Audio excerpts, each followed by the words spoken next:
오늘도 바쁜 하루를 마치고 집으로 돌아가는 퇴근길. 점심시간 화장실에서 우연히 본 자기계발 유튜버 영상이 자꾸 머릿속을 맴돌아요. 그래, 오늘은 진짜 제대로 해보자. 이것도 하고 저것도 하고 하루를 알차게 마무리하는 상상을 하며 의지를 불태웁니다. 지하철에서 내려 집까지 걸어가며 생각합니다. 먼저 샤워하고 노션에 정리하고 1시간 집중 공부. 머릿속으로 순서를 짜고 그걸 해내는 멋진 내 뒷모습까지 상상하죠. 그리고 문을 여는 순간 막상 집에 들어서자마자 너무너무 귀찮아집니다. 그래도 해야지 하며 밥을 먹는데 핸드폰에서 나오는 무한도전이 너무 웃긴 거예요. 그냥 30분만 보자 했는데 어느새 시계를 보니 밤 11시. 이게 무슨 일이야. 또 이렇게 하루를 넘깁니다. 여러분도 이런 날 익숙하시죠? 불 꺼진 방 이불 속 천장을 바라보며 생각이 많아집니다. 나는 오늘도 해야 할 일을 마치지 못했구나. 스스로를 원망하며 조용히 누워있어요. 분명 낮에는 의욕이 있었죠. 그런데 막상 앉으려 하니까 괜히 짜증나고 몸은 무겁고 이유 없는 피로감이 몰려왔습니다. 왜 이렇게 의욕이 없는 거야? 왜 또 못했지? 자책이 시작돼요. 그리고 이런 생각까지 듭니다. 나는 왜 이렇게 부족하지? 내가 뭘 해낼 수 있을까? 그게 하루 이틀 일주일 쌓이는 어느새 나는 아무것도 못하는 사람이 되어 있죠. 무서운 건 행동하지 못한 죄책감보다 점점 나 자신을 믿지 못하게 되는 그 감정입니다. 이대로는 안 되는데 막상 무엇부터 바꿔야 할지도 모르겠어요. 우리는 미래를 위해 무언가를 해야 한다고 생각하지만 막상 하기 싫은 일은 바로 시작하지 못합니다. 그 이유는 우리의 뇌가 너무도 똑똑하고 너무도 효율적으로 작동하기 때문입니다. 이 똑똑한 뇌에는 몇 가지 중요한 작동 원칙이 있습니다. 그 중에서도 첫 번째 원칙은 바로 생존입니다. 최대한 적은 에너지로 최대한 안전하게 하루를 마무리하려는 것. 그래서 결과가 불분명한 행동, 확실하지 않은 일에는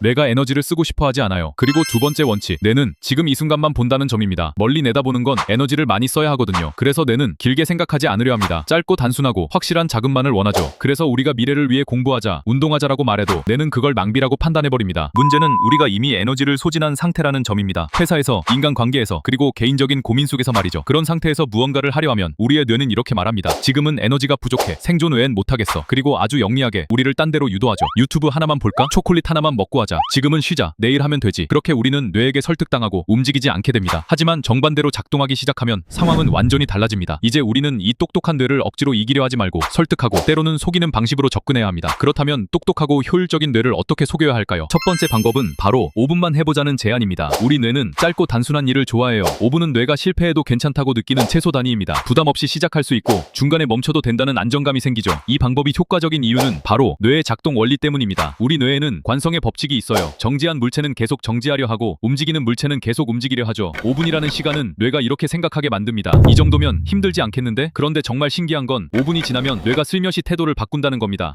할만한데? 하고 협조적으로 변하기 시작해요. 실제로 해보는 방법은 이렇습니다. 종이에 해야 할 일을 씁니다. 하기 싫은 이유를 한 줄 적고 그에 대한 해결책도 한 줄 씁니다. 그리고 타이머를 5분으로 맞추고 종이에 적은 해결책대로 바로 시작하는 겁니다. 여기서 핵심은 정말로 5분만 하겠다고 약속하는 겁니다. 뇌를 속이려는 게 아니라 정말 멈춰도 된다는 안전망을 주는 거예요. 그런데 놀랍게도 열의 9은 5분이 지나도 계속하게 됩니다. 두 번째 방법은 쉬운 걸 먼저 시작하는 전략입니다. 우리는 자꾸 완벽하게 하려고 해요. 오늘은 3시간 집중해서 공부하자. 근력 운동은 1시간은 해야지. 하지만 뇌는 이런 큰 목표를 보면 겁을 먹습니다. 대신 정말 쉬운 것부터 시작해보세요. 어제 했던 복습, 기초 개념 정리, 혹은 아주 간단한 집안일도 괜찮아요. 왜 이게 효과적일까요? 이 뇌는 성공을 경험으로 기억하기 때문입니다. 나는 해냈다는 감정이 생기면 그게 뇌가 좋아하는 보상 신호가 되거든요. 이걸 심리학에서는 점진적 성취감이라고 부릅니다. 예를 들어 이런 식입니다. 공부할 때는 가장 쉬운 문제부터 풀고, 운동할 때는 뻐근한 곳을 풀어주는 스트레칭부터 하고, 독서할 때는 목차만 훑어보는 것부터 시작하는 거죠. 이렇게 아주 작은 것부터 시작하면 뇌는 이렇게 말합니다. 아, 이 정도는 할 수 있겠네. 그러면서 자연스럽게 다음 단계로 넘어가게 돼요. 여기서 중요한 건 각 단계에서 해냈다는 느낌을 확실하게 느끼는 겁니다. 세 번째 방법은 결과 중심으로 자신을 평가하는 훈련입니다. 우리는 흔히 몇 시간을 했는가, 얼마나 열심히 했는가에 집중하죠. 하지만 뇌는 결과를 훨씬 더 선명하게 기억합니다. 뇌과학적 근거는 이렇습니다. 뇌는 얼마나 노력했는가보다 무엇을 완성했는가를 이 장기 기억으로 저장합니다. 이걸 완성효과, 영어로는 컴플리션 이펙트라고 해요. 끝마친 일은 생생하게 기억되지만 중간에 멈춘 일은 금방 잊혀지죠. 그래서 이제는 몇 시간을 했는가보다 무엇을 끝냈는가로 바꿔보세요. 하루 일과를 투입한 시간이 아닌 완성한 항목으로 평가하세요. 작은 완성이라도 해냈다고 스스로 인정하고 기록하세요. 예를 들어 3시간 공부했지만 아무것도 끝내지 못했다면 뇌는 실패로 기억합니다. 하지만